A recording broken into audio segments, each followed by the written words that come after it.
We are at the Dauji temple in Mahavan, Gokul. As we came from Raval, we passed through this town. I asked the driver, name of town. Mahavan. The local name is 84 Pillars, because in the palace of Nanda Maharaj, there were 84 pillars. So they call the town 84 Pillars.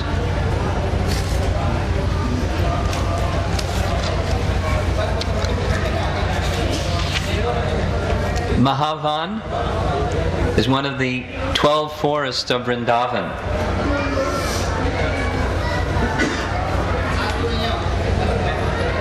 And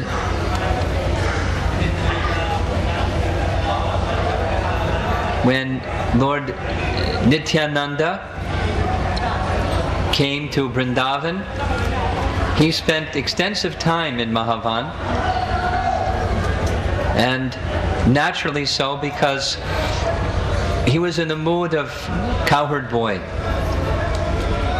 And the pastimes of Krishna and Balaram took place in these forests, whereas small boys, or at least in the Leela of young boys, they performed their cowherd pastimes.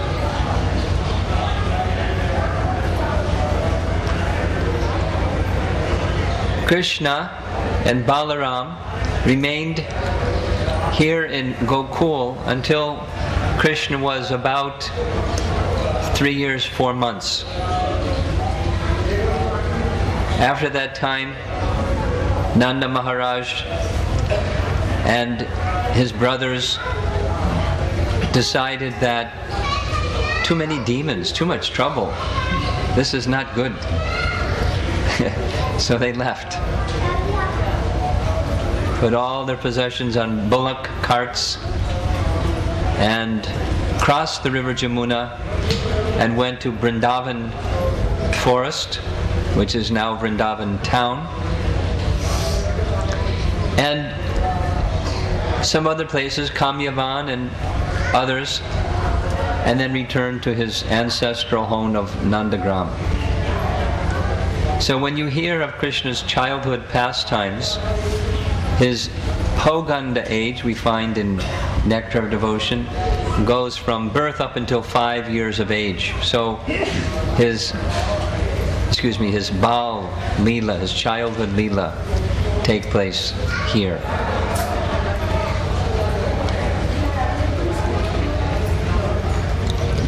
This deity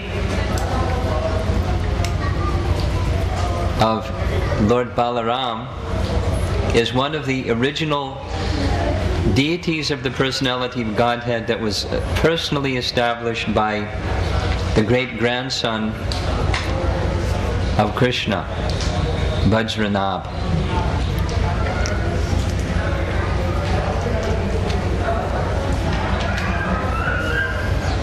When Maharaj Parikshit received the throne from Maharaj Yudhishthira, Maharaj Parikshit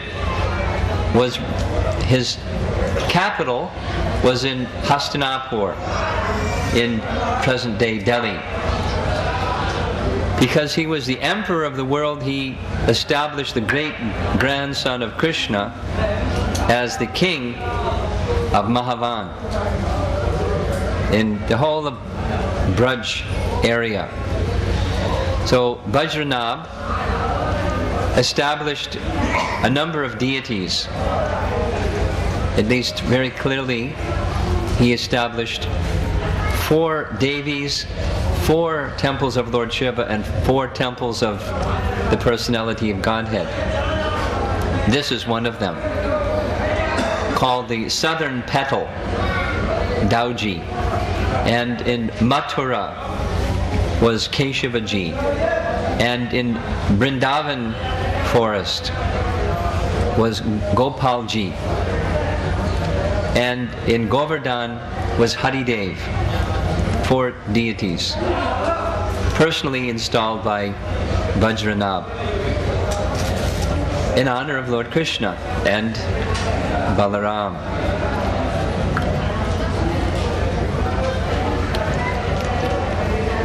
This deity here is very tall, as you can see, and his right arm, like Krishna lifted Govardhan hill with his left hand. Here Dauji is with his right hand, he's lifting a Varuni beverage vessel and his cowherding stick, his lati. From the front, darshan, you can't see, you have to go over to the right and look back, is Revati. Revati is looking at that wall. So her as we're facing the deity, her back is towards us, but is actually towards the wall, looking at Dauji, Revati.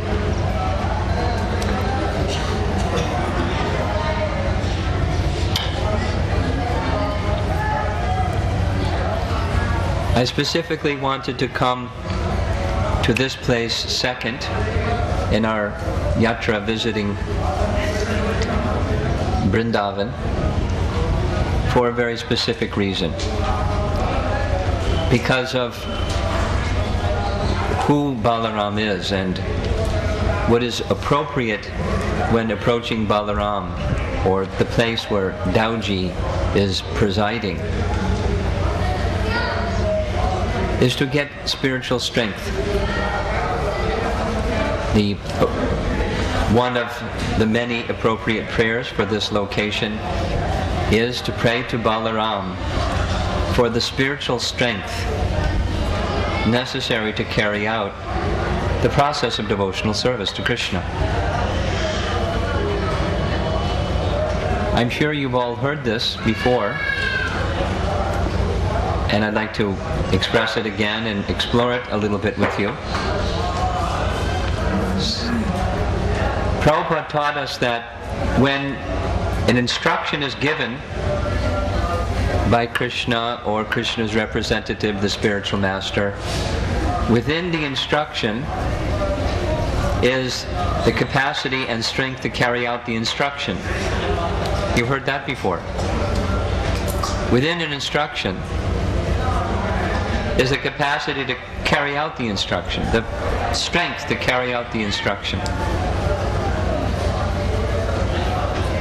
The example that Prabhupada would sometimes use to illustrate this point is the verse in Bhagavad Gita where Krishna says, from whatever and wherever the mind wanders due to its flickering and unsteady nature, one should bring the mind back under the control of the self. Something's not good with that sound. Can you see if you can fix it?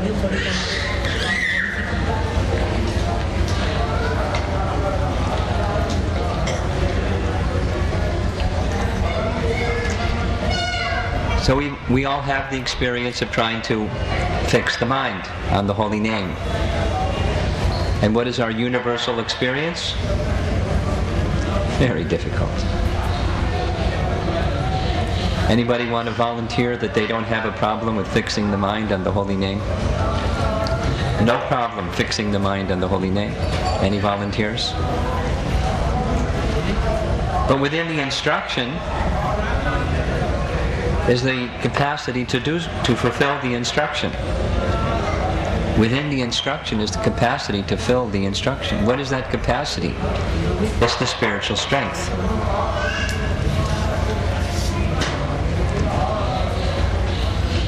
Baladev is that spiritual strength. Baladev is the original spiritual master.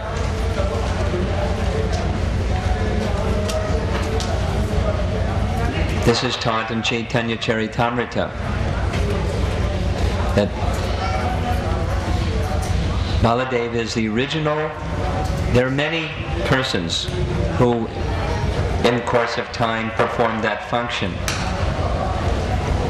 the spiritual master function, all derive their capacity to perform that function, or their empowerment, or their representatives of Lord Balaram. It's from Balaram that one receives the necessary strength to perform devotional service properly. And so we've come to the Dauji temple to pray to Balaram. As I mentioned, each place has its very specific and unique potency, spiritual potency. And the spiritual potency is the potency of Balaram,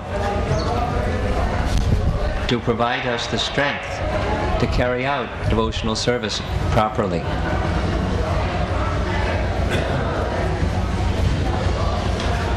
Without that strength, we're finished. We're subject to material laws and the Kam, Krodh, Lobh, Madha, Moha, Matsarja, the enemies of spiritual life. We're under their grip and control. This sound is really bad. Is something wrong? Battery is gone weak.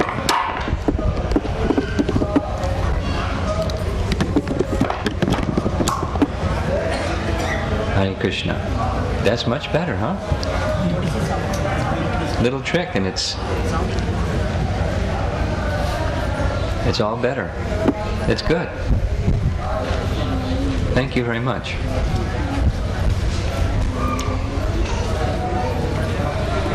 So when we think of Lord Balaram, we should think of strength, spiritual strength.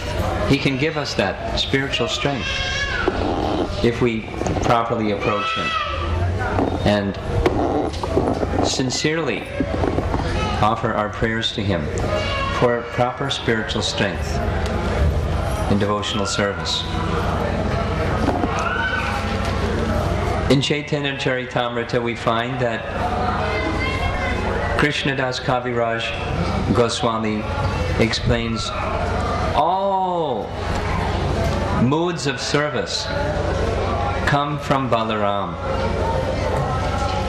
He himself has such a strong desire to serve that in all the various rasas, Balaram manifests himself. So what are the 5 rasas? Shanta, Dasya, Sakya, Vatsalya, and Madhurya. Balaram manifests all 5. In Shantaras, he manifests as all the paraphernalia of the personality of Godhead. The shoes, the umbrella, the eating utensils, the bed, all the paraphernalia of the personality of Godhead. When Srila Prabhupada, for example, was first, someone went to visit India and brought back a mridanga. It's a nice story. Prabhupada was in Los Angeles and was within a setting of devotees having some discussion. The mridanga came in. Immediately Prabhupada took off, he paid his obeisances to the mridanga. He took off his uttariya, his upper cloth, and wrapped the cloth around the mridanga. It was very dramatic. And said, "This is Lord Balaram. He has come to help us in Lord Chaitanya's Sankirtan service." The drum, mridanga, is manifestation of Lord Balaram. Those of you that know from America, they make fiberglass drums, and they call it Balaram drums, because Prabhupada taught us this is Lord Balaram. He serves the personality of Godhead in these ways, by manifesting the dham, the paraphernalia, everything that Krishna needs in Shanta Rasa. Everything that he does is also in this primary mood of service. He simply wants to serve. He's the elder brother, but his mood is he wants to serve his younger brother in all aspects of life. In Sakya Rasa, he manifests pastimes as a cowherd boy, where he's playing together with Krishna like a friend, his dearmost friend, Lord Balaram. Because he's the elder brother, he sometimes takes the mood of being superior.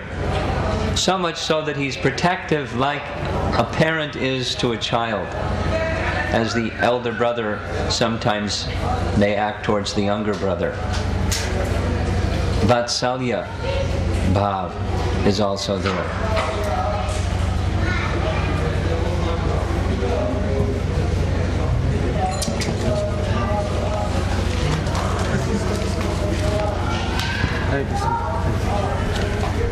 Team I and VRO, team I decent VRO.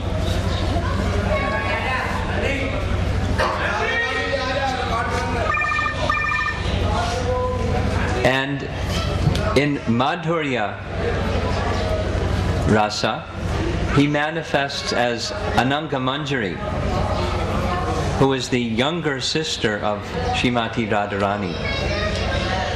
We're going to be visiting some temples where there are, by the side of the deity, in the Radha Gopinath temple in the town of Braja in Vrndavan. We'll see Radha Gopinath, and by their side is Ananga Manjari. This Ananga Manjari is a manifestation of Lord Balaram.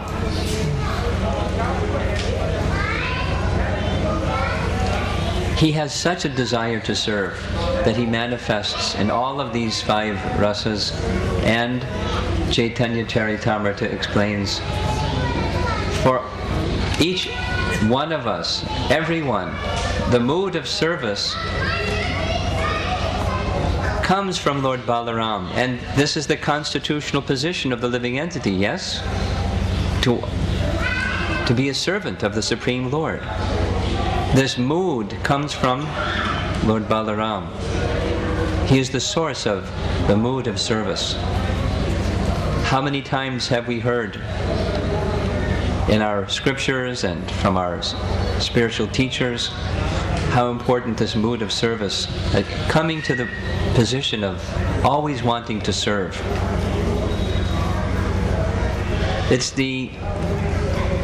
In one sense, it's the antidote for false ego. Because false ego, it's the first thing that comes out of pradhan. The first element. It's the first one to appear, and it's the last one to disappear. It's the root of our material existence, is misidentification in the mood of enjoyment with something that we're not.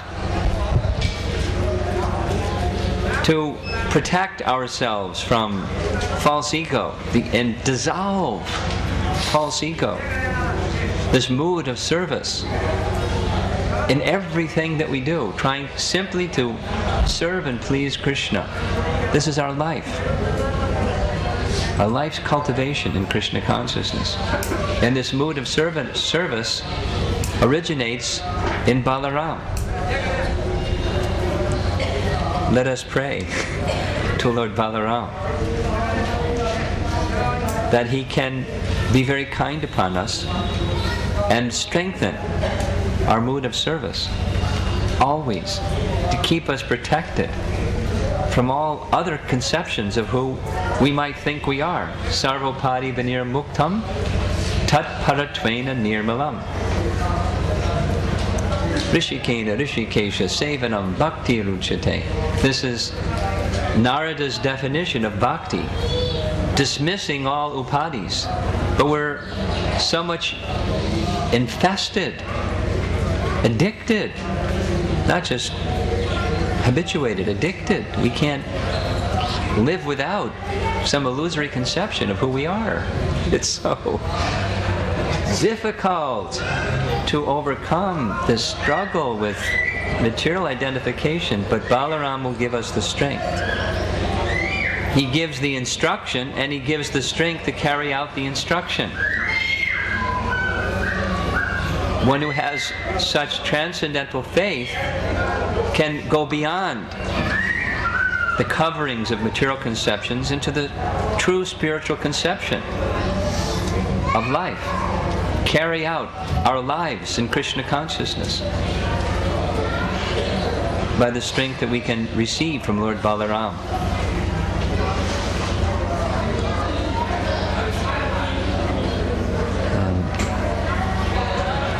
Prabhupada has taught us that Balaram is non-different from Krishna, the first expansion of Krishna, who is only different from Krishna in complexion. Krishna is Shyam and Balaram is Shukla. He's white like milk. Of course, there is this other difference, and that is the difference of mood. Balaram's mood is always wanting to serve Krishna. And Krishna accepts that mood in love from Balaram and all those who similarly serve Balaram or serve in this mood of humble service.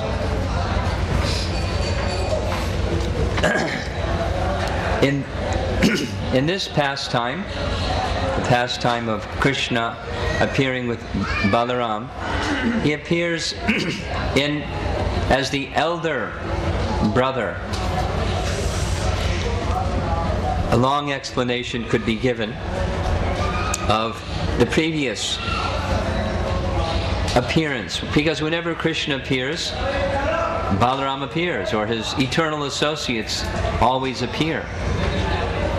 So in the previous incarnation, as Lord Ram, Balaram appeared as Lakshman. Vasudev was Lord Ram, and Sankarshan, in the quadruple expansion, the Chaturvyuha, Vasudev, Sankarshan, Pradyumna and Aniruddha. Pradyumna and Aniruddha were Bharat and Shatrughna, and Sankarshan was Lakshman. So Lakshman, as the younger brother of Ram, he also wanted to only serve Ram. What did Lakshman want besides serving Ram? Nothing but service to Ram. But that service to Ram put him in many compromises, painful situations. He didn't mind being in exile with Ram. That was wonderful. The austerities of living in the forest was wonderful because he was with Ram, and Ram was with Sita. And it was joyful. But when Sita accused Lakshman of wanting to enjoy her separately from Ram, when Marich assumed the form of golden deer and Ram went to capture the golden deer at Sita's request, you all know this. And when off in the forest searching after the deer, when he finally pierced the deer, and Marich called out just in Ram's voice, "Oh Sita! Oh Lakshman! Come help!" Lakshman didn't go, knowing this is a trick. Who can harm Ram? He knows who Ram is. No one can harm Ram. But Sita then pierced the heart of Lakshman, accusing him of some terrible, never thinkable desire to enjoy all along, just waiting for that opportunity when you can enjoy me alone without Ram. Unthinkable, so painful.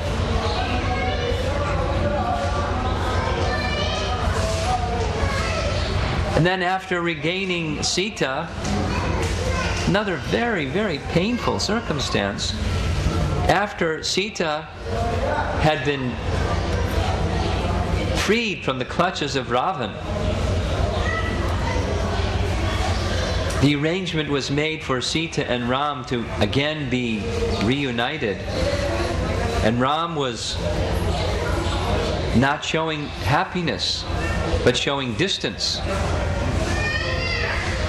And Sita couldn't understand the heart of Ram. Why are you...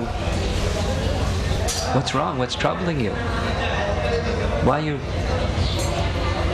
distancing yourself in this way? I performed my duty.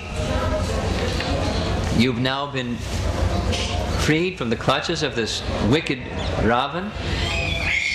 But how can I accept a woman who's been out of the home or with another man, been touched by another man? So Sita's conclusion, as you know, was, without you I cannot live, I'll enter into fire. Ram turned to Lakshman. Very good. Lakshman, light the fire.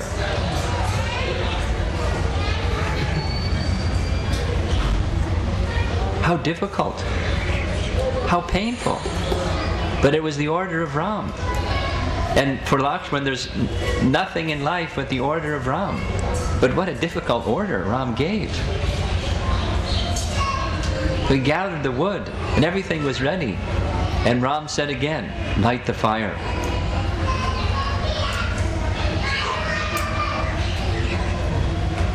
Of course, as Sita entered, Agni came carrying the real Sita, and the whole explanation. Maya Sita was kidnapped by Ravan, not the real Sita, and Ram was then declared. All along I knew that Sita had been perfectly chaste. This was done just to show the world the purity and chastity of Sita. And Lakshman had to render that very, very difficult service.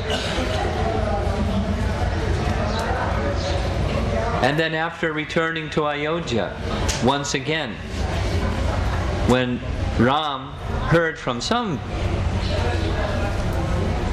washerman, some very simple person, one person, making some claim that I am not a henpecked personality like Ram who keeps company with a woman who has been out of the home for years. Hearing this, Ram then instructed Lakshman to take Sita, who was pregnant. Take Sita to the ashram of Valmiki. She always likes going into the forest. Tell her it's a pleasure excursion. Go to the forest, take her to the ashram of Valmiki, and leave her there.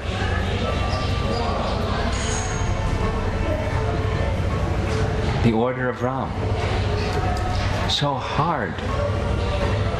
My Lord, how can you ask Sita to do this? How can you ask me to do this with Sita?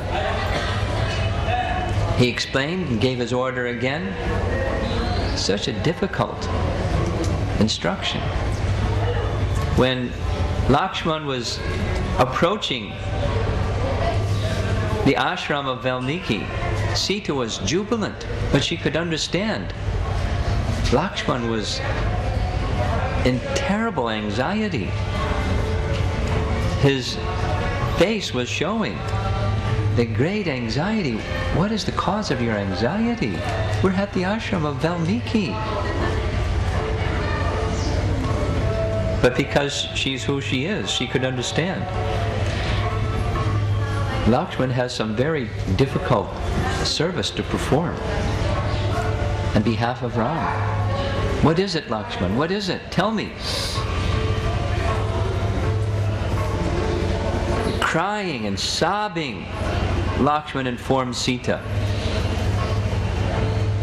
what was the plan of Ram. It was a one-way visit to Valmiki's ashram. And Sita was silent, feeling, who can imagine what her feelings were? Never to again see the Lord of her life. She spoke in very simple words. If this is the happiness of Lord Ram, then it is my happiness and my life and soul. How difficult it was for Lakshman to be Ram's younger brother. So Prabhupada described, he decided, not next time. I'm going to be the older brother.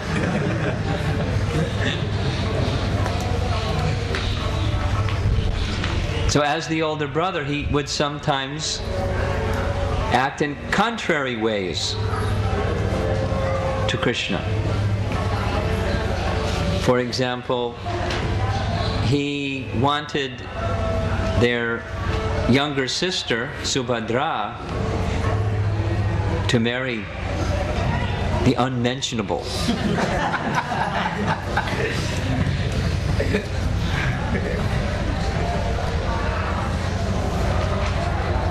And Krishna, when Arjuna was visited, he was on pilgrimage one time to the holy places, and he visited Dwaraka. And because he was in this position of incognito, he entered into Dwaraka as a sannyasi. And anyway, this is very interesting intrigue where Krishna wanted to see what was the desire of Subhadra. Who would you like to marry? Well, Balaram has this other idea, but no way could I marry. But that sannyasi that you brought in, it seems that he's attracted to me, and I'm quite attracted to him. That's all Krishna needed to know. Subhadra and Arjuna were to marry. The obstacle was the elder brother, Balaram. So he didn't disclose his plan right away. He let them get more attached by having Arjuna come a number more times and through the corner of their eye catching one another and becoming more and more attached to one another. And Balaram was so protective of Subhadra that he didn't have her go out in public at all, except on one occasion on a special holiday. One time of the year, the whole royal family would go to a temple and see the deity, and at that time, when the whole of the Yadu dynasty is in full regalia of a big festival, Arjuna come in a chariot roaring in,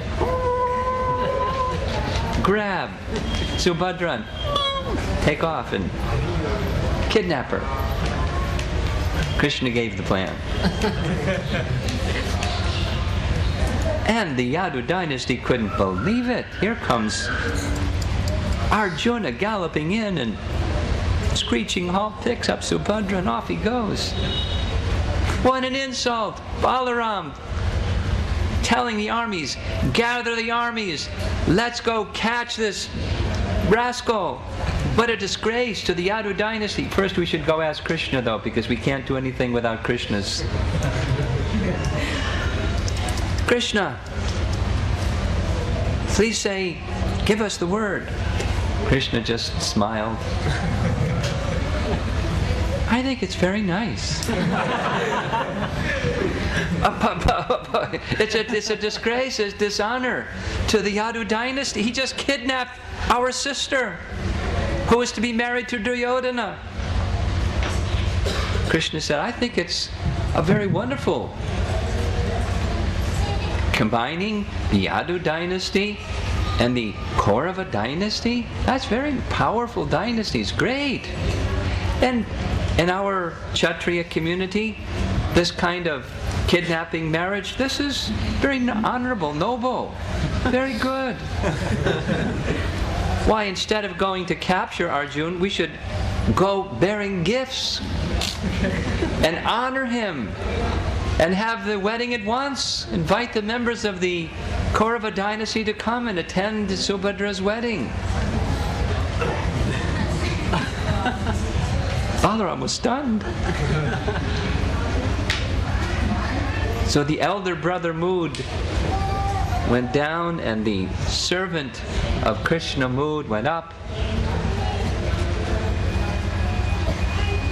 And the whole plan of Balaram reversed by Krishna's indication. With grand procession, they went to find Arjuna and Subhadra and brought them back and had a big wedding in Dwarka. Or this relationship that he had, very difficult to understand, very enigmatic, his partiality for Duryodhana. He simultaneously taught fighting with the club to Duryodhana and Bhim. But Duryodhana was in some ways more skilled, although Bhim was more powerful. So when they fought with one another, it was the standoff. But Balaram favored Duryodhana.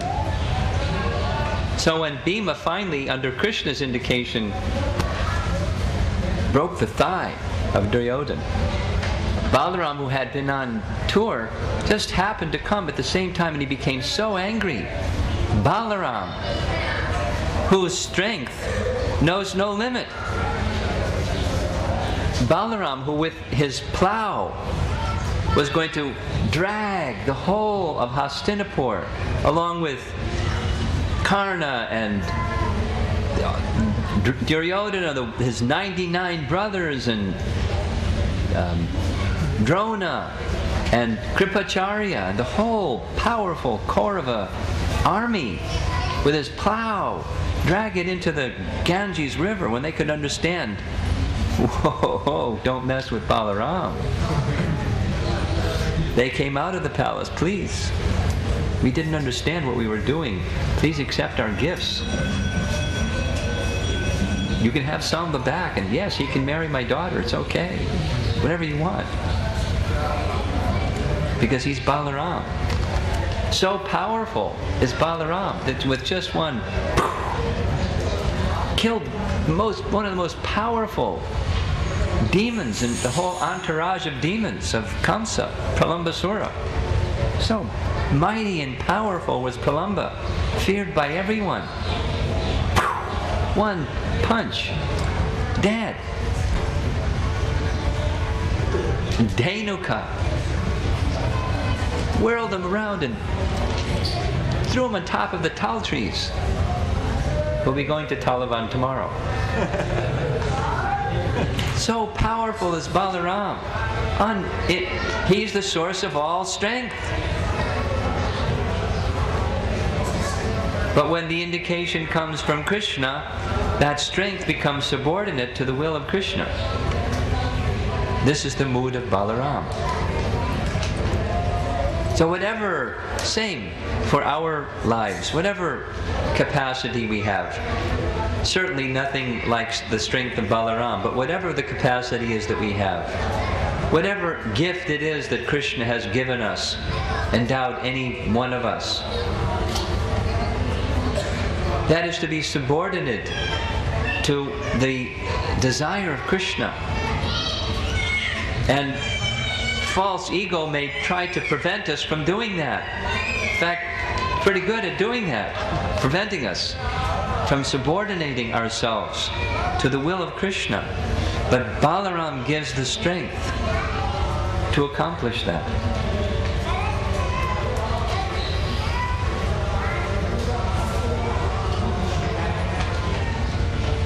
Maximum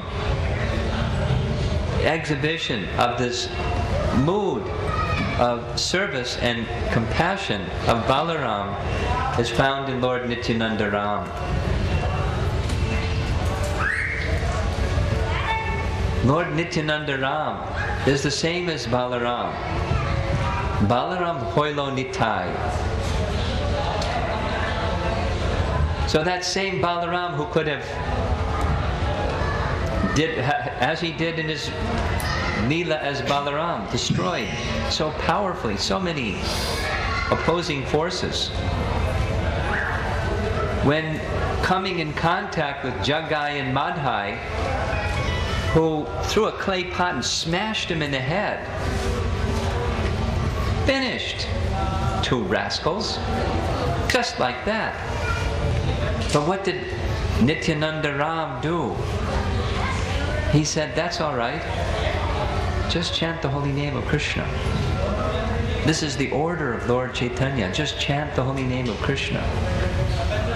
Madhai had appreciation, unique appreciation for this feature of compassion of Lord Nityananda, and he fell at Nityananda's feet. But Jagai was still in this intoxicated stupor. Chaitanya Mahaprabhu came rushing with his Sudarshan chakra raised, ready to destroy Jagai. But by the plea of Nityananda Ram, Jagai not only was spared, but brought to the stage of Prema Bhakti on the prayer of Lord Nityananda Ram. So here at the Dauji temple in Gokul Mahavan, let us pray to that all-powerful, most merciful Lord Balaram and Nityananda Ram, that the strength to carry out devotional service, the strength to go beyond the designations of misidentification, who we think we are but we're not, to come to the spiritual conception and carry out instructions that we've received from the scriptures and from our spiritual masters. Enter into our hearts and unflinchingly remain very strong and fixed in that position by the mercy of Lord Balaram.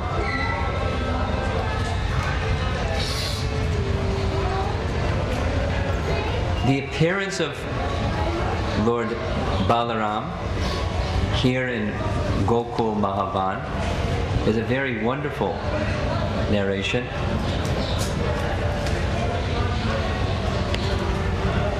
In the line of kings in which Krishna appeared, there was one king named Devamidha.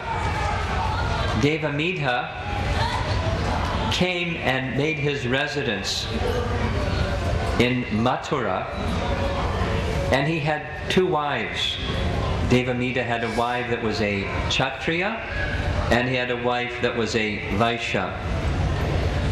From the Kshatriya wife, Shurasena was born. The son of Shurasena was Vasudeva. From the Vaishya wife, the son that was born was named Parjanya. Parjanya. Parjanya was such a pious king and loved by everyone, and as his name indicates, profuse rain would come, so much that ample grasses and supplies were there for the cow-herding community, that he was then given the title Parjanya Maharaj, the king of Mahavan, the king of Braj, Brajendra.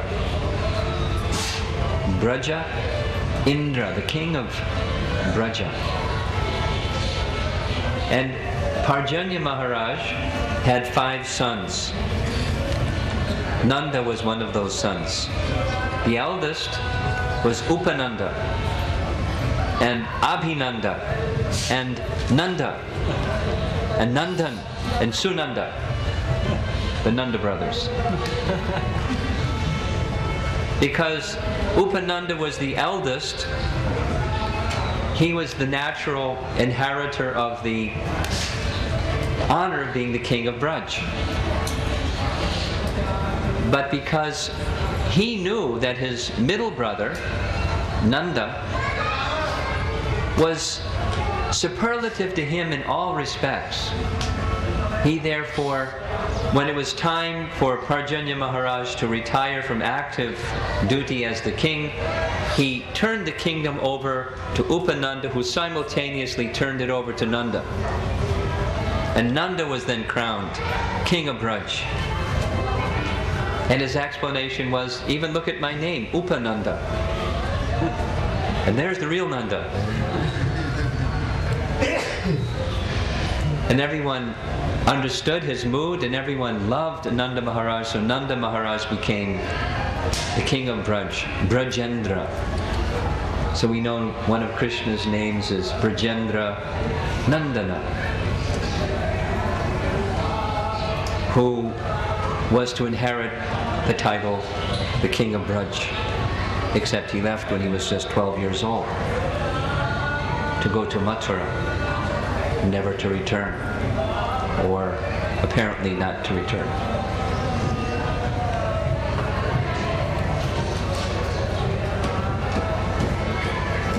When Vasudeva married Devaki, we know the marriage of Vasudeva and Devaki. Devaki was one of the sisters. There were something like 11 sisters. She was the eldest, and so her name is particularly mentioned, but there were 10 other sisters who married Vasudeva at the same time. And one of those sisters was Rohini. Rohini was one of the wives of Vasudeva. So the description is given that Vasudeva and Rohini produced one child, and during the pregnancy of Rohini, something like 3 months or so into the pregnancy of Rohini, Vasudeva sent Rohini to go stay with Nanda and Jasoda in Gokul, understanding that this Kamsa is so wicked, who knows what he might do if the child was born. So Rohini is pregnant here in Gokul with her son. Balaram is eternally the son of Rohini, Rohini Nandana. One night, Rohini had a dream, and in her dream, she dreamt that she had a miscarriage. And when she woke up, sure enough, she had a miscarriage. And she was grief-stricken. But then a voice from the sky informed her that this child that is now as a miscarriage has actually been replaced by the Lord's internal potency, Yogamaya, as your eternal son, Balaram. So now we'll go back to Mathura, and in Mathura, the first 6 sons of Devaki were killed by Kamsa. These first 6 sons, it's explained in the Srimad Bhagavatam that these 6 sons represented freeing Devaki from the 6 enemies, the 6 impurities of heart: lust, anger, and greed, jealousy, madness, and illusion. Kamsa represented material existence personified. Devaki was a pure devotee. Out of fear of material existence personified, out of fear of material existence, Devaki became freed by the will of the Lord of these coverings. And that made the arrangement just appropriate for Lord Balaram to appear as her 7th child. The function of Lord Balaram as the original spiritual master is to prepare the heart to receive Krishna. This is the function of spiritual master. Balaram, the original spiritual master, was performing that function in relation to Devaki, preparing the heart, preparing not only a place of purity, but a proper sitting place and a proper arrangement to receive the Lord, so that Krishna could then come and take shelter there and then become her son.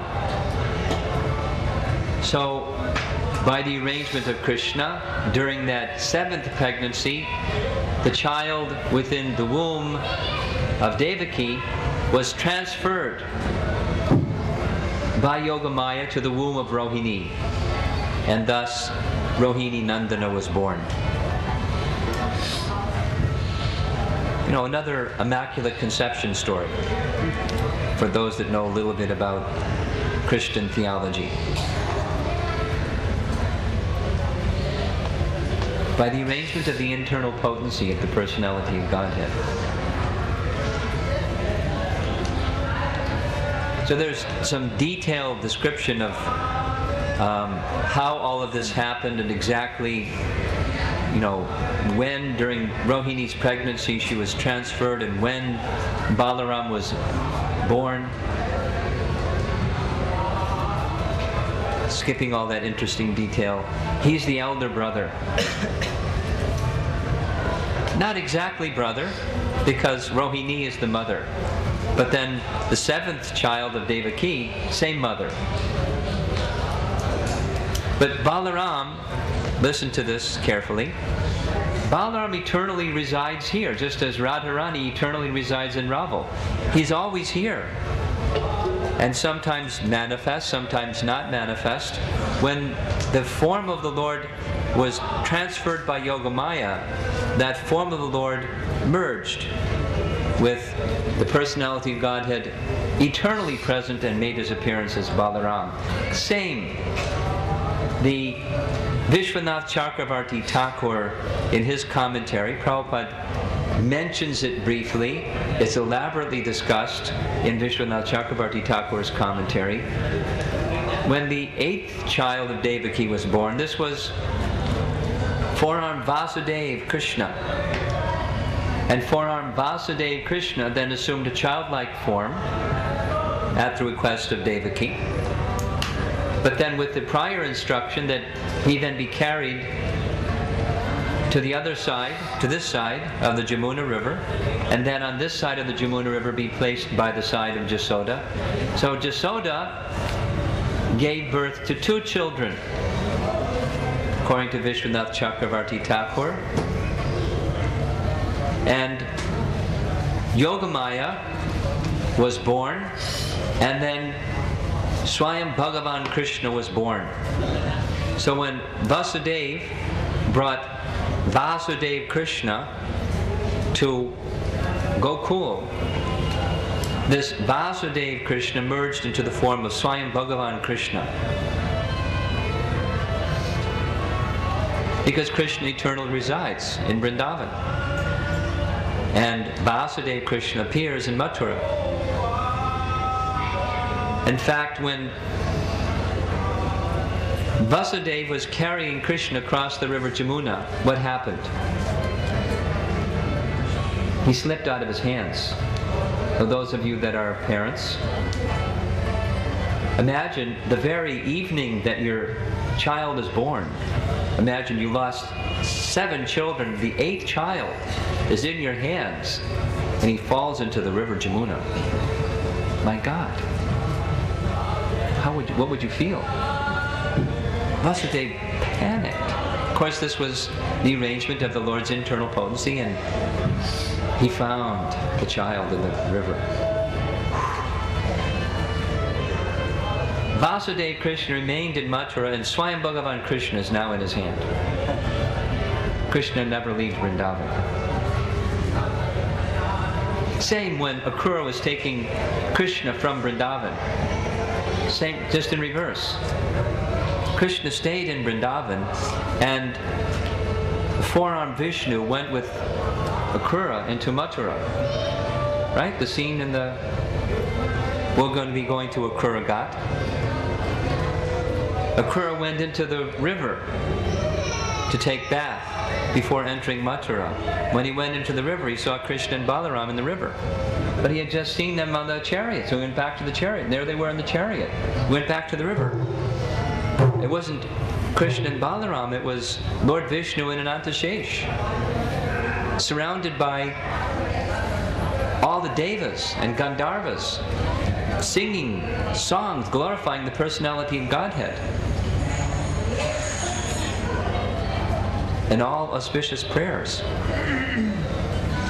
Krishna and Balaram, our Acharya's comment, Krishna and Balaram remained in Braja. In fact, they're eternally in Braja.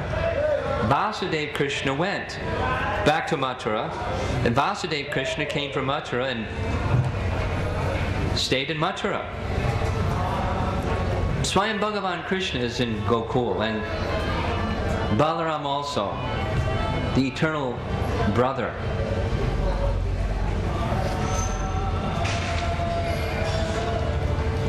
So now we have these two, Yashoda and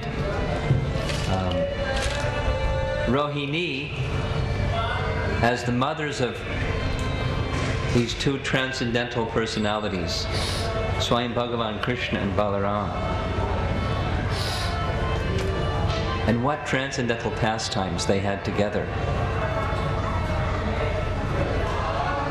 Unlimited happiness. These are the supreme personality. In Goloka, there's no Janma Leela. They perform Janma Leela. How wonderfully they perform Janma Leela. And now they're the little bal children, playing like children. The personality of Godhead, playing like a child. Such transcendental fun. Delighting the hearts of all the residents of Braja who have Vatsalya Bhav, just for their happiness. Krishna's happiness is the happiness of his devotee, so he appears in this world and performs wonderful pastimes for the pleasure of his devotees.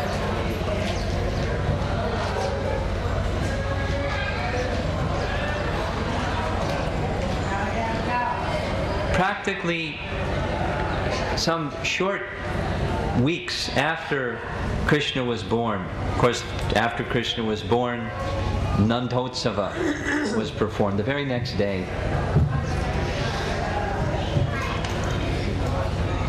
Krishna was born at midnight,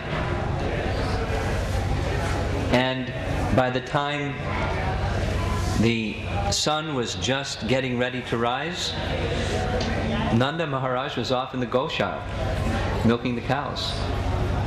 So when Brahmana went from Nandagram into the Goshala to give the message to Nanda Maharaj that a child has just been born, because they've been childless for years and years and years and years and years and years. Finally, the child is born.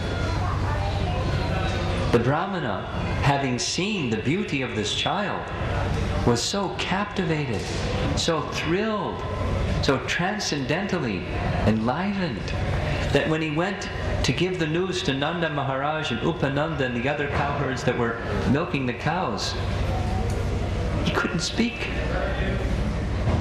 His voice was choked. But they could understand, even he said no words. What had happened? The child is born.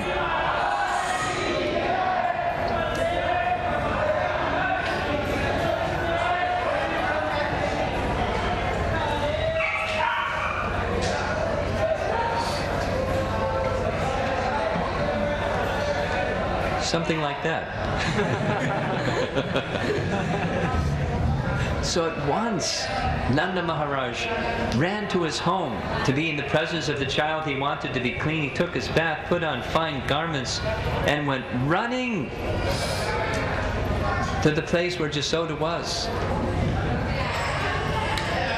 Running so hurriedly excitedly and so anxiously he tripped over his garments and fell and got up and ran and excitedly tripped again and got up and ran and came before the child and saw this very tiny, first day born infant in the arms of Mother Jasoda. And Mother Jasoda placed the child Krishna in her arms, in his arms. Such perfection of parental love. Mothers and fathers of this world have some idea what that feeling is like. And this is the personality of Godhead and the Lord's pure devotee. Not just pure devotee. Our scriptures teach that Jasoda and Nanda, they're not jiva souls that are perfected. They're actually in another tattva. They're Shakti tattva. The Lord's own potency performing this function of mother and father to satisfy the love, the natural affections that the personality of Godhead himself has. So shortly after the birth of Krishna, it was time for Nanda Maharaj to pay his taxes in Mathura, because the system was the king owned all the land, the king in Mathura, and he, as the king of Braja, had to pay taxes to the king. The Vaishya king had to pay taxes to the Kshatriya king. So once a year, around harvest time, the bounty was taken. What was the wealth of Nanda Maharaj? It was milk and ghee, clarified butter, yogurt, and all types of milk products. Large quantities were brought to pay the tax to the king. While Nanda Maharaj was gone, Kamsa had sent the first of the demons to try to kill Krishna. The demon is Putana. So what I had planned to speak about, I don't know if I'm going to be able to do it. What I wanted to do was go through the pastimes of Krishna's killing Putana, Krishna's killing Shakatasura, Krishna's killing Trinavarta. The Gokul pastimes of Krishna's killing of demons and those wonderful, wonderful leelas. But I don't know how we're going to do this with our time schedule. Where's Dharmendra?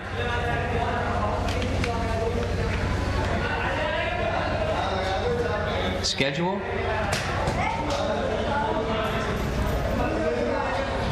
Want to make a judgment call here?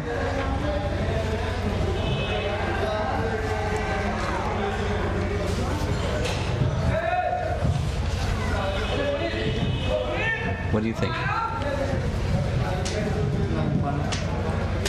There is no problem for darshan. There is only we can go one time. Okay.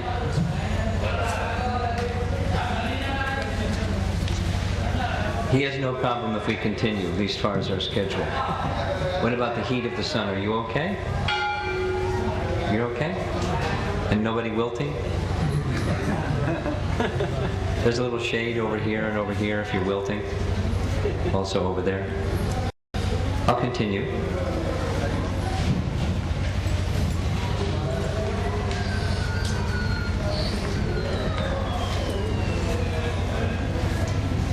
Putana was a very, very powerful witch of a particular kind. It's described that she was Kechari. I mentioned this before. She had the capacity, like a mystic witch's power, to fly in the air. So And her specialty was killing little children. That was like her thing.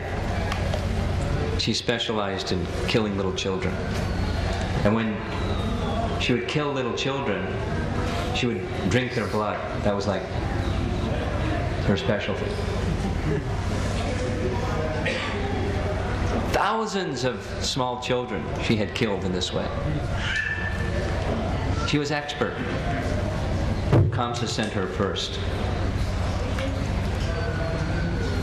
So she came by mystic power. She came in a invisible way. Others could not see her approach. In addition to this flying in the air capacity that she had, she also had the capacity of assuming any form that she liked. We find this sometimes. Sariputta calls this shape-changing demons. So she very intelligently assumed a beautiful woman's form, because her normal form was ugly, which she showed later. Very fearful looking, so instead, beautiful. So beautiful. Then, again, those of you that are mothers, imagine someone that you never saw before comes into your home, and she walked right past Yasoda and Rohini, and all the other assistants went right into the chamber where a few weeks old Krishna is asleep, lying, and went right into the home. And they let her pass. So, how beautiful, how unassuming was this form of Putana. And when Putana saw Krishna lying there in his bed, she was attracted because he's all beautiful. But at the same time, being attracted, she was thinking, I will kill him. When Krishna saw Putana enter, Krishna closed his eyes. And our acharyas comment, why did Krishna close his eyes? They give a number of reasons. One of those reasons is he was thinking, the first demon I have to kill is a woman. You're not supposed to kill women, so he closed his eyes.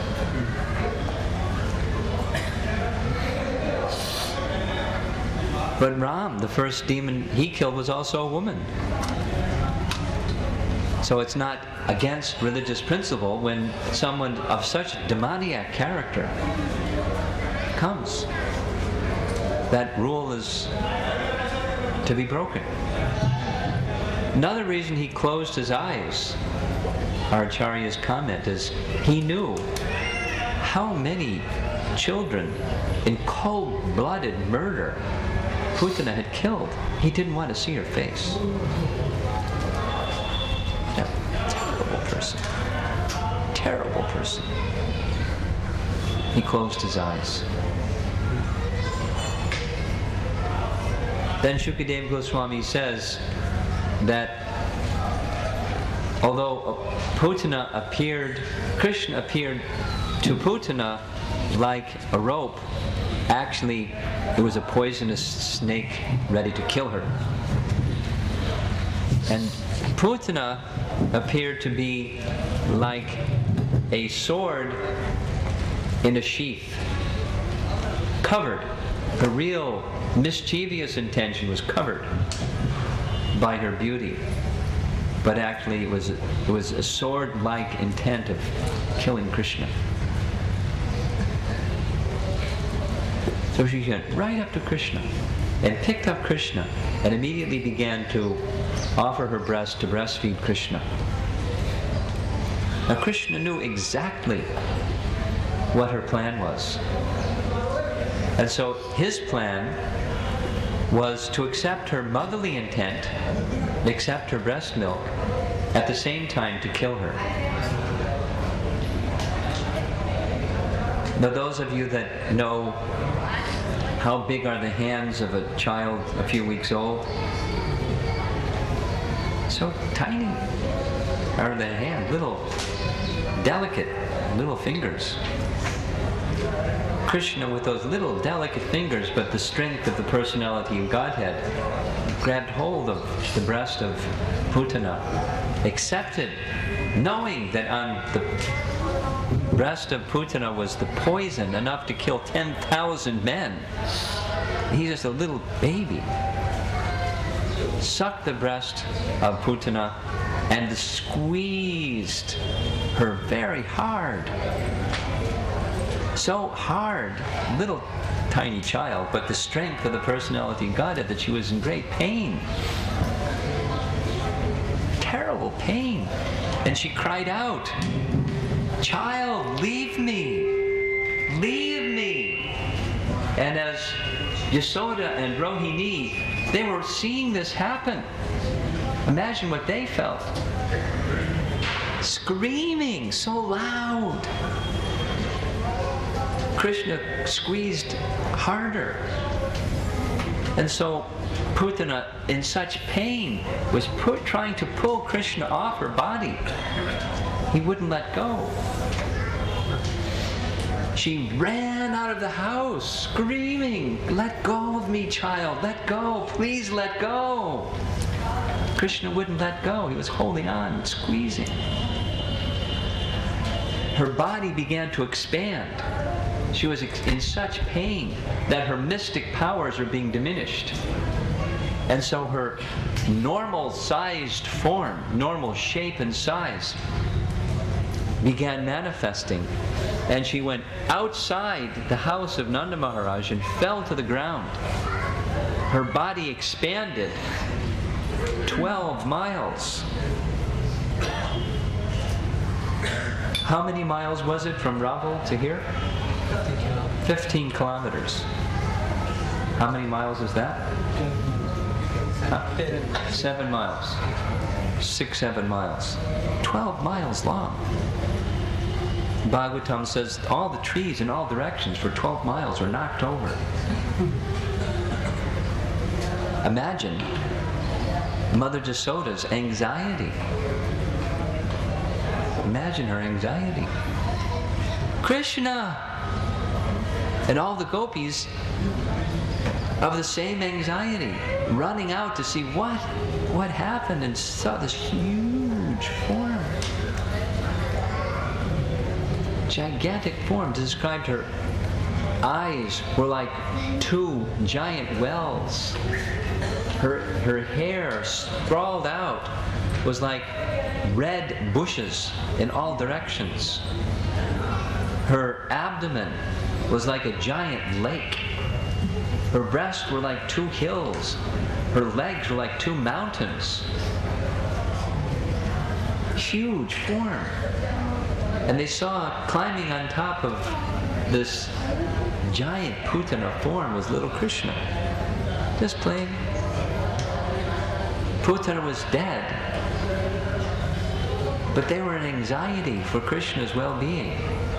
So they climbed up this body of Putana and took Krishna in their arms and brought him to the cows. Nice description. Called the brahmanas, and with the little switch, the tail end of the cow, moved the tail slowly before Krishna to ward away ill omens. And bathed Krishna in panchagavya, in cow urine and cow dung, and yogurt and ghee and butter.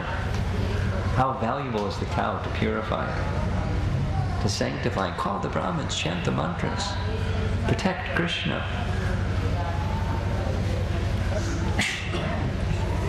Because the life of the cowherds is the cows. And they worship the cow, or they respect that the cow is so sacred. Let the sacred cow sanctify our child. Meanwhile, Nanda Maharaj is returning from Mathura along the road, and instead of seeing a road, he sees this giant thing, this 12-mile-long thing stretched in the road. What's this? And then Nanda Maharaj was informed what had happened. Somehow Lord Narayan saved our son. They began speculating. Maybe it's our pious activities. Maybe it's because we did our pujas so nicely that the demigods blessed Krishna and saved him. But whatever, we have to get rid of this giant body of Putana. Because sometimes it's found when a dead body, like the body of a snake, sometimes the body again revives and the snake becomes again alive. So they decided to cut the body of Putana to pieces and burn it. So as they were cutting and hacking away this 12-mile-long body, making big, big fires, the smell of rotting flesh is terrible. But instead, Putana's body being burned smelled like fragrant aguru scent. Like, we may offer to the deity aguru agarbati. Because of the touch of Krishna, she had become purified. In the Brahma Vaivarta Purana, it describes the residents of Gokul saw a Vaikuntha Vimana descending above Putana's body, and a transcendental form of Putana left her body, ascended onto the Vimana, and she went off into the spiritual world to become an eternal resident in Goloka Vrndavan. Such is the mercy of Krishna. Uddhava describes like this in the 3rd canto of the Bhagavatam, when he was asked by Vidura. Vidura found Uddhava in the forest of Braj and asked Uddhava, "Can you tell me how the descendants of Yadu are doing?" He knew that the descendants of Yadu had disappeared, but he didn't want to speak it. So he asked Uddhava, "How are the descendants of Yadu doing, and how is Krishna?" Uddhava had just been with Krishna. But Vidura was asking. And the first verse, the first statement Uddhava makes is, what can one say about Krishna? What more perfect master can there be than Krishna? Because Krishna gave Putana, who came to kill him, to murder him, as a small infant. Krishna accepted her motherly affection and gave her a position in the spiritual world as an eternal associate of Mother Jasoda, always serving in Vatsalya Bhav in Goloka Vrndavan. Who can be as merciful as Krishna? And that was the start of 3 chapters of Uddhava non-stop talking about Krishna. To ask a personality like Uddhava about Krishna. Dauji, Rajbhog. Rajbhog Dauji Maharaj. Thank you. I am Krishna, Balaram. Thank you very much. So when a personality like Uddhava, just a second. When a personality like Uddhava begins speaking about Krishna, it's like pressing his Krishna button. And what comes out is Krishna Katha, like a cascade of ecstasy, non-stop. Such is the quality of Uddhava, such is the love of the pure devotees of the Lord. Unlimitedly speaking about the unlimited personality of Godhead and his unlimited ways of pleasing his devotees. Putana being the first demon that was encountered by Krishna, represents on the path of spiritual life when they encounter, we have all had the experience, false teachings or false teachers. And the putanas of this world would like to take our attention away from Krishna. More, kill Krishna. Prabhupada would become so angry at the false teachings that would, in the name of Bhagavad Gita, say nothing about Krishna or even Krishna's words, but would twist and interpret in such a way it's unrecognizable what Krishna actually said. What to speak, Krishna is not there. And so Krishna protects the devotee. Just take it away and just cover it. Krishna protects his devotee on the path of spiritual life from the putanas of this world. In Bhaktisiddhanta Saraswati Thakur's commentary, boy, does he go to town with this one. So strong in protecting the devotee from misleading ideas of so-called spirituality. It's so harmful. It's lethal. Once the real value of human life can be completely lost by false teachings and false teachers. Let me ask you a question. Most of you are from India, either by birth or you actually live here. Now you may live somewhere else. Of those in India today, of those persons, there's many persons, increasing numbers of persons that don't follow anything.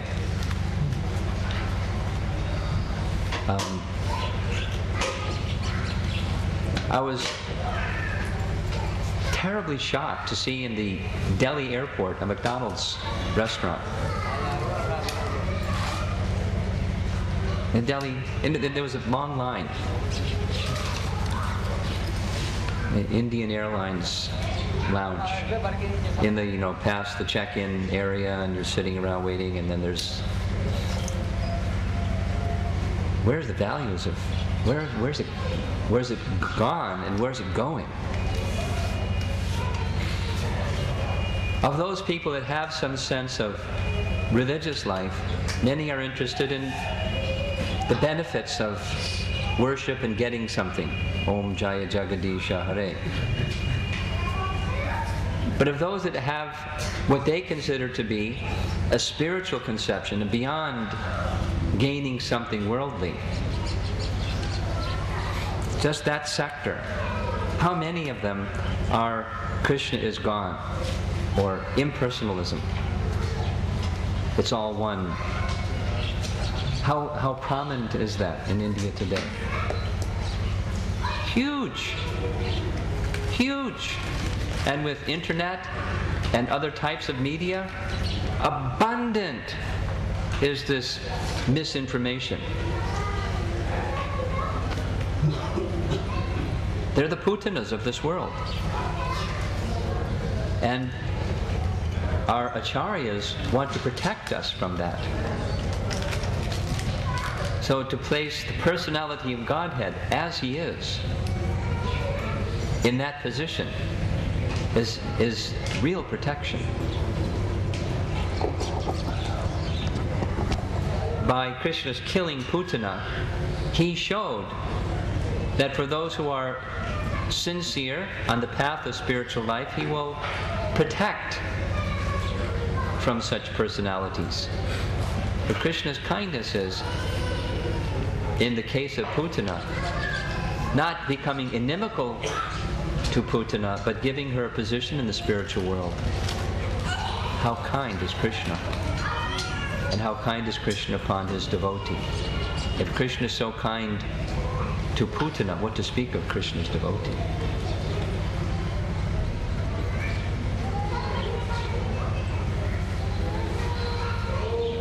I'll try to go more quickly. When Krishna was just 3 months old,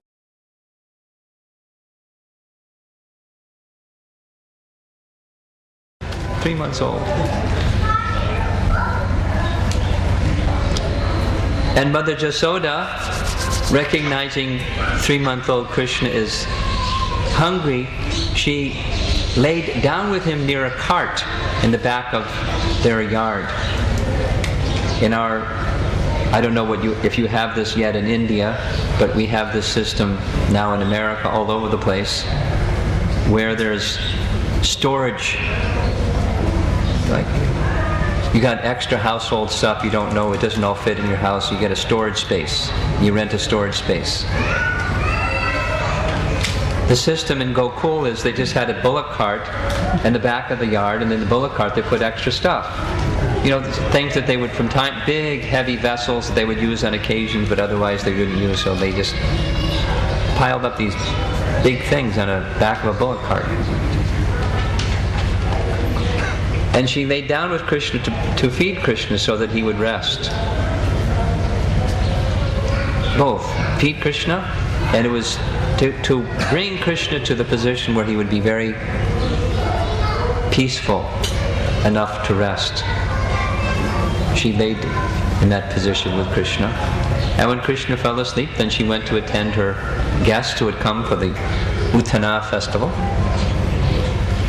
And Krishna, although he is just 3 months old, he's omniscient. He's the personality of Godhead. He knew that in that cart one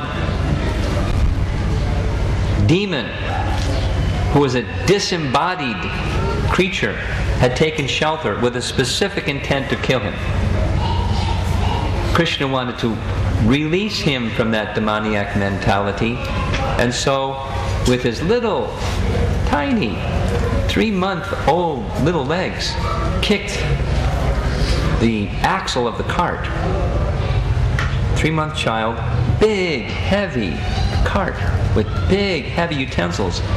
Krishna's little kick, everything went flying all over the place because he's all powerful.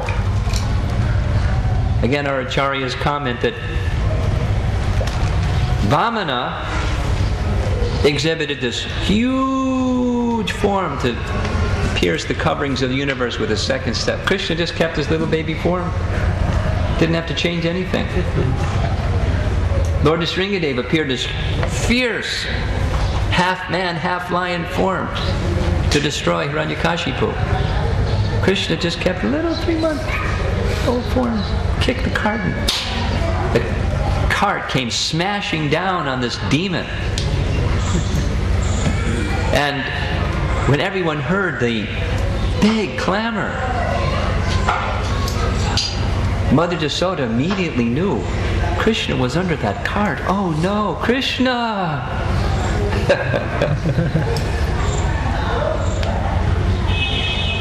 Mothers with their motherly affection thinking their child is in danger. There's this explosion.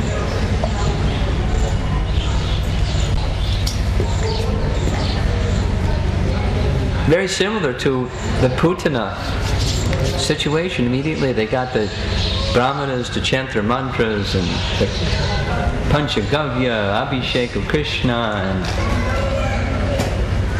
neutralize any bad omens that may have acted on Krishna. And they asked the other boys what happened. And they told exactly what happened. Krishna's feet didn't reach the axle. Right? He's just a little 3-year-old, a 3-month-old. But still, Krishna just kicked the wheel, moved the axle, and everything went flying. He said, no, it's not. You're just children.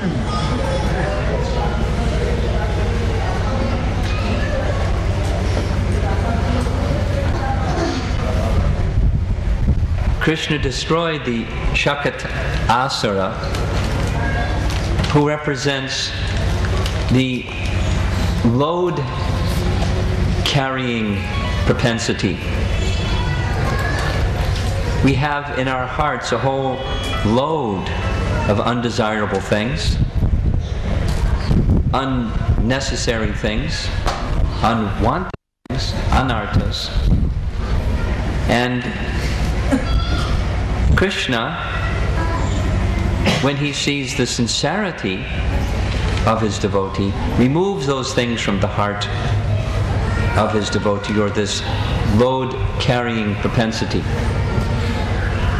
Now, think about it for just a moment. In our practical lives in devotional service, there are some things that we have, like bad habits. And we know that we shouldn't maintain bad habits, but there are certain ones that are like, they don't go away very easily. And nor do we necessarily make a super big effort to get rid of them. We maintain bad habits, a load of undesirable, unnecessary, unwanted things. We maintain them. This load-bearing propensity is represented by Shakatasura, and with one kick of his foot, Krishna dismissed the whole thing.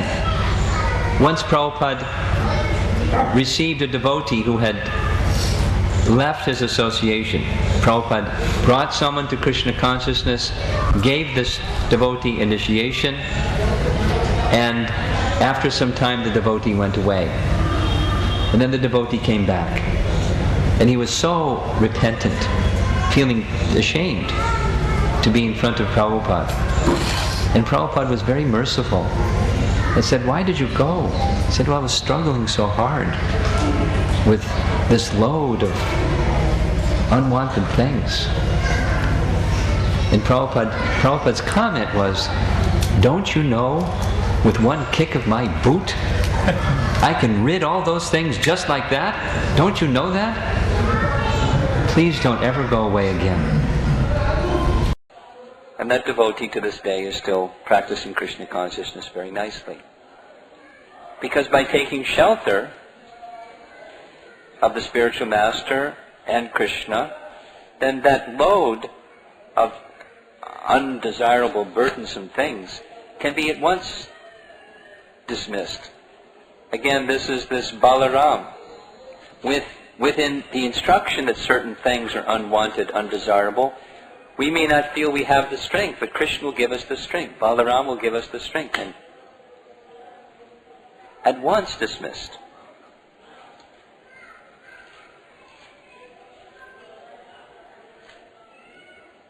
When Krishna was just a little older, Mother Jasoda would enjoy, as we sometimes see children with or parents with their children. She held Krishna before her. The description is so beautiful. She would gaze in Krishna's face and gaze in Krishna's eyes, and was just completely charmed and enchanted with the beauty of Shyamasundar. And Shyamasundar would smile. And that smile of Shyamasundar charmed her heart even more. And her joy increased, and as her joy increased, Krishna's smile became broader. And her joy increased, and she then was lifting Krishna like this, and Krishna would smile. And she very gently lifted Krishna like she was going to toss Krishna in the air, and Krishna smiled and laughed. So she started doing like this. And Krishna was feeling, I like to fly in the sky.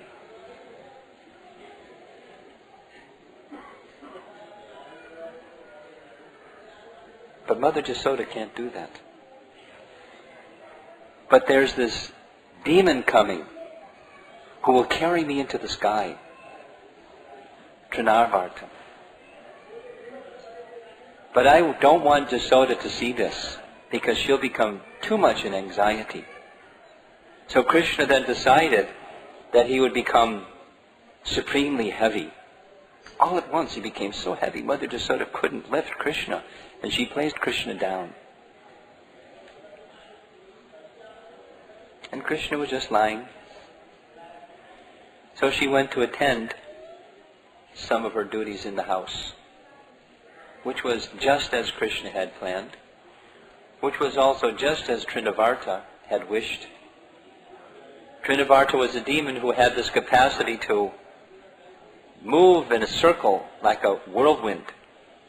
And he came approaching, roaring into Braja, making loud sound and sending winds furiously in all directions, and dust.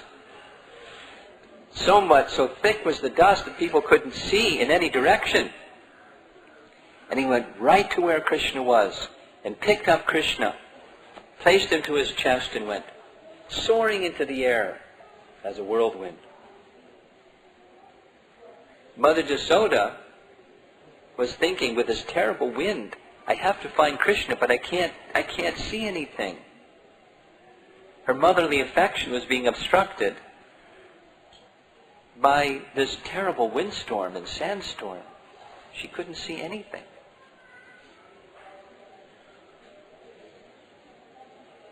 When she saw that up in the air there was this terrible demon, she thought the worst could be happening. And she went to the place where she had put Krishna down, and he was gone. Shukadeva Goswami said that once she fell to the ground like a cow separated from her calf, crying and crying. And the other elder gopis, they saw Mother Jasoda. She couldn't even explain what had happened, but they could understand from her emotion. Krishna's gone. They also fell to the ground, crying and crying and crying. What to do? Krishna's gone. And up in the sky, this terrible demon. And higher and higher and higher. Our acharyas describe that after Krishna was having great fun, like children can enjoy amusement, no, you don't have those in India, amusement parks, different rides where they can go and go and go, and ooh, he was having great fun. But then it started going so high, Krishna was thinking, this has gone far enough. So as he had done with Mother Jasoda, he again starting to become heavier, supremely heavy, heavy, heavy, heavy, heavy.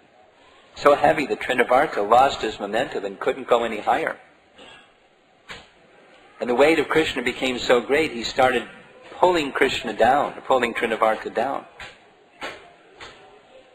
So Trinavarta lost his power, his supremacy, apparent dominance over little baby Krishna. Mind you, just a few years old. So he started trying to push Krishna off his body, like Putana had tried to do. But Krishna grabbed around his neck, like a little child might do, but with supreme strength. So Trinavarta is pulling and pulling, and Krishna is holding and holding. And the more Trinavarta, with all of his strength, tried to pull Krishna off, Krishna grabbed tighter. So tight, the Bhagavatam describes that he was choking, that the eyes in his sockets popped out. And he couldn't breathe. And he fell to the ground from this huge height.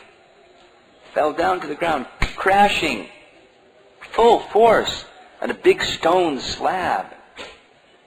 And all the limbs of his body became disjointed and dismembered and dead. Krishna killed the Trinavarta demon. When this crashing sound came, all the residents of Braja came running to the scene to see what had happened.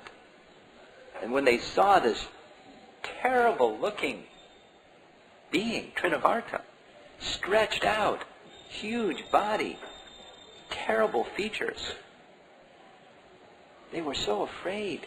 But then they could understand, he's dead. Now, Krishna, once again, the ritual, get the cows.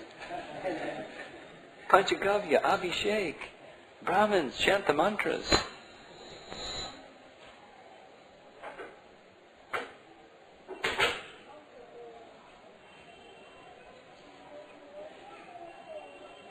Trinavarta represents pride. When one has some power, especially academic or intellectual capacity, that kind of power, then one has a tendency to become very proud. And with the word jugglery of the intellectual, send clouds of dust and wind going in all directions so nobody can see or understand anything.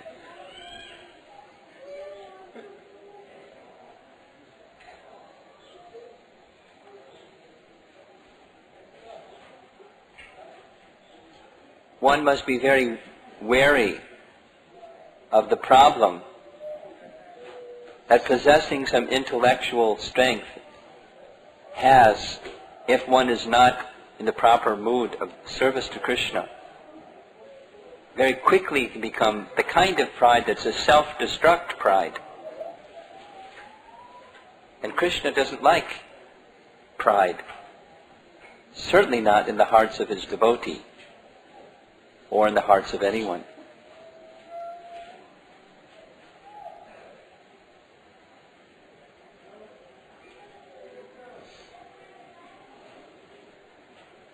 So we can offer our prayers to Krishna here in Goloka, or Gokul Mahavan.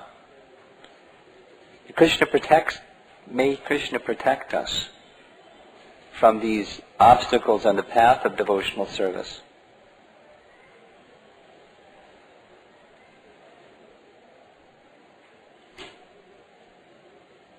And may Balaram give us the strength to carry out the instructions that we know are right, but sometimes we're neglectful.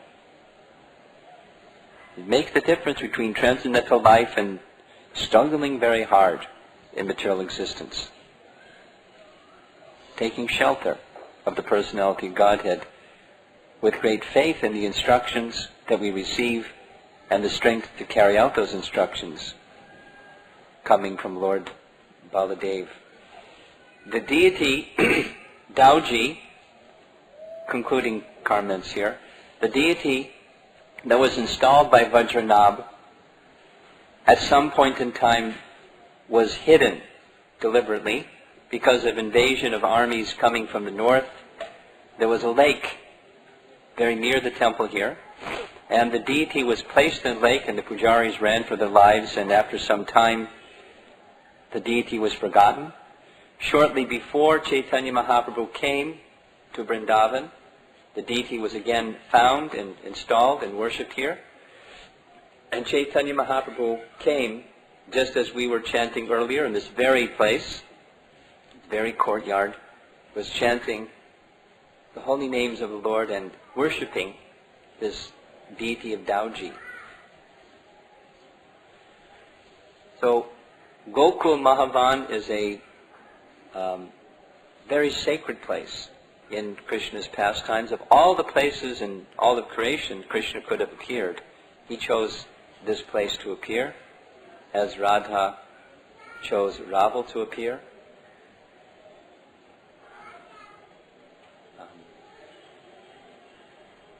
Very important in our lives as devotees to remember Krishna, and the physical appearances of things can sometimes help us make that remembrance. But the eternal abode of the Lord, the eternal pastimes of the Lord, the association of the Lord is available if we go very deeply in a prayerful mood, as we're attempting to do on this Vrndavan Yatra. Thank you very much. Srila Prabhupada ki jai.